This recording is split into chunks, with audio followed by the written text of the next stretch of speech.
di UIN Araniri. Ya, kita sapa dulu Bapak Dr. Tengku Zulkhairi. Assalamualaikum Bapak.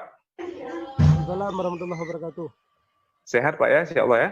Alhamdulillah sehat semuanya. Alhamdulillah. Baik Pak Dr. Tengku Zulkhairi.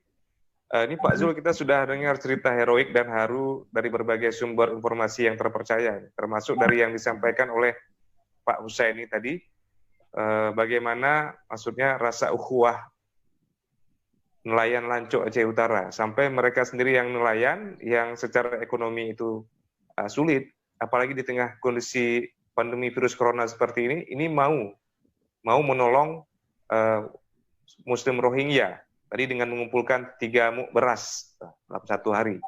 Nah, sebenarnya apa yang dimiliki oleh masyarakat Aceh, khususnya ini masyarakat Aceh Utara nih Pak, sehingga mereka berani mengambil risiko menerima Muslim Rohingya di saat dunia itu menolak mereka, Pak. Ya baik, bismillahirrahmanirrahim. Assalamualaikum warahmatullahi wabarakatuh. Waalaikumsalam. Alhamdulillahirrahmanirrahim. Wassalatu wassalamu ala sayyidina Muhammadin sayyidil anbiya'i wal mursalin wa ala alihi washabihi ajma'in. Terima kasih banyak kesempatannya Bang Ferli dan sebagainya. Mudah-mudahan pertemuan kita pada pagi yang mulia ini diberkahi oleh Allah Subhanahu wa taala. Yang pertama saya ingin menanggapi sedikit Pak Husaini tadi. Kalau bisa Pak Husaini, sahur itu kita hidupkan kembali solidaritas Aceh untuk Rohingya. Dalam pandangan saya, atas nama ukhuwah Islam ya kita harus biarkan orang-orang Rohingya itu tetap di Aceh, jangan sampai nanti mereka dideportasi. Karena nggak sanggup kita bayangkan melihat anak-anak kecil itu di laut berbulan-bulan, orang tua, perempuan, itu nggak sanggup, hancur hati kita.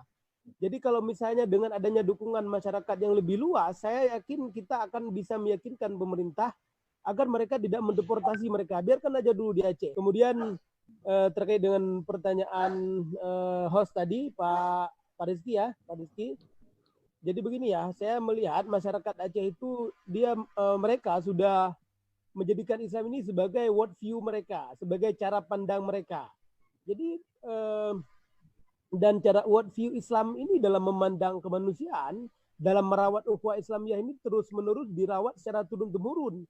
Jadi memang world view ukhuwah Islamiyah yang tidak terbatasi oleh sekat-sekat teritorial ini memang menjadi sikap masyarakat secara luas. Di mana-mana saya kira akan seperti itu masyarakat Aceh ini.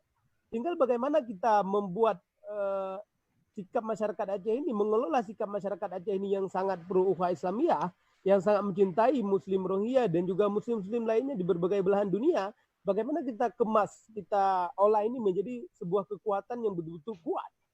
Saya yakin akan banyak sekali masyarakat Aceh yang mendukung. Nah, dengan sikap masyarakat seperti ini, kalau ada yang bisa memimpin masyarakat Aceh, saya yakin kita akan bisa memberikan penekanan-penekanan kepada pemerintah untuk menyambut setiap pengungsi Rohingya yang terombang-ambing di laut, karena tidak tertutup kemungkinan di hari-hari ke depan akan datang lagi orang-orang Rohingya dari laut itu pasti akan datang lagi karena konflik di negeri mereka itu belum selesai.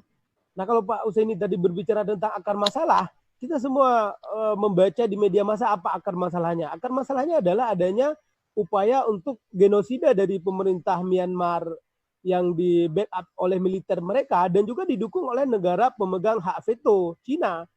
Jadi bisa kita katakan bahwa genosida Myanmar terhadap Muslim Rohingya ini memang didukung oleh negara besar Cina, salah satu negara yang memegang hak veto. Sehingga ketika kita lihat bagaimana misalnya upaya elit-elit dunia untuk membantu Muslim Rohingya yang sering sekali dilakukan itu tidak berhasil. Kenapa? Karena memang ada negara pemilih hak veto yang selalu memveto kebijakan-kebijakan yang mungkin dikeluarkan oleh PBB, sehingga Muslim Rohingya ini terus-menerus seperti itu, tidak bisa dibantu karena ada negara pemegang hak veto yang mendukung upaya genosida terhadap mereka.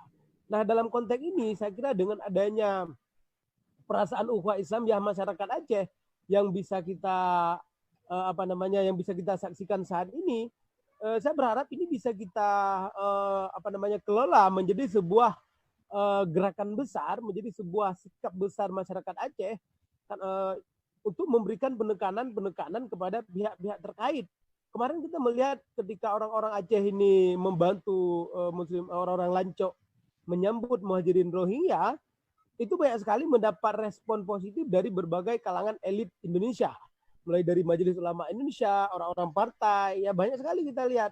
Partai ini, partai itu, macam-macam mereka mengapresiasi masyarakat Aceh, khususnya warga Lancok ini yang membantu Muslim Rohingya. Nah sekarang begini, oke mereka sudah memberikan apresiasi. Nah sekarang kita orang Aceh ini sudah berbuat, khususnya orang di Aceh Utara. Nah kalau mereka betul-betul memberikan apresiasi, sekarang apa yang mereka bisa lakukan? Jangan sekedar apresiasi, gitu kan? MUI misalnya, Majelis Ulama Indonesia, kita oke mereka sudah berikan apresiasi untuk masyarakat Aceh. Nah apakah sudah cukup dengan sekedar apresiasi? Sementara kita tidak pernah, sementara elit-elit kita tidak pernah mau melihat akar masalahnya, sehingga orang-orang Rohingya ini terus terusir dari negeri mereka.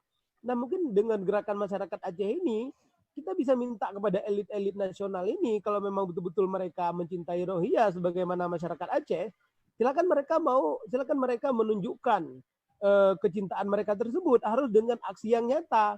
Mari kita misalnya lihat ada Fadly Don, ada Pak Agus Yudhoyono, elit-elit politik kelas 1 di level nasional, Majelis Ulama Indonesia dan sebagainya. Ya mungkin dengan kalau ada yang mengkoordinir, mungkin bisa memberikan tekanan-tekanan kepada mereka agar mereka melakukan aksi yang nyata untuk membantu Muslim Rohingya. Kita mungkin saat ini tidak bisa menyelesaikan akar masalah di Myanmar, di Arakan, karena memang persoalannya sangat kompleks, karena memang dukungan terhadap militer Myanmar itu datang dari Cina sebagai negara pemegang hak veto. Tapi minimal kita bisa terlibat dalam aksi kemanusiaan, menerima, mempermanenkan kehadiran mereka. Kalau provinsi lain nggak mau, negara lain nggak mau, kita berharap ya di Aceh ini mereka bisa tetap kita buka pintu seluas-luasnya.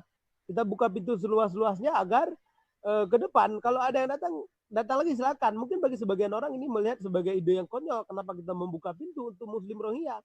Tapi sebenarnya kita sama-sama paham bahwa bumi ini milik Allah. Ngapain harus merasa terusik dengan kedatangan orang-orang Muhajirin Rohingya. Nah mungkin ini beberapa hal yang bisa kita berikan tekanan-tekanan kepada pemerintah pusat. Toh masih banyak kok tanah-tanah di Aceh ini, hutan-hutan di Aceh yang bisa kita manfaatkan. Kita minta kita manfaatkan untuk ditempati oleh saudara-saudara kita Muhajirin Rohingya, sehingga mereka tidak dideportasi dari Aceh. Yang saya yakin kalau mereka dideportasi dari Aceh, itu nasib mereka akan lebih lagi, bisa lebih buruk daripada sebelumnya. Jadi saya melihat bahwa saat ini satu-satunya tempat yang paling aman bagi mereka ya di Aceh ini. Sebab orang Aceh ini merupakan sikap masyarakat untuk mencintai orang-orang Muslim Rohingya. Jadi saya kira demikian dulu sedikit dari saya.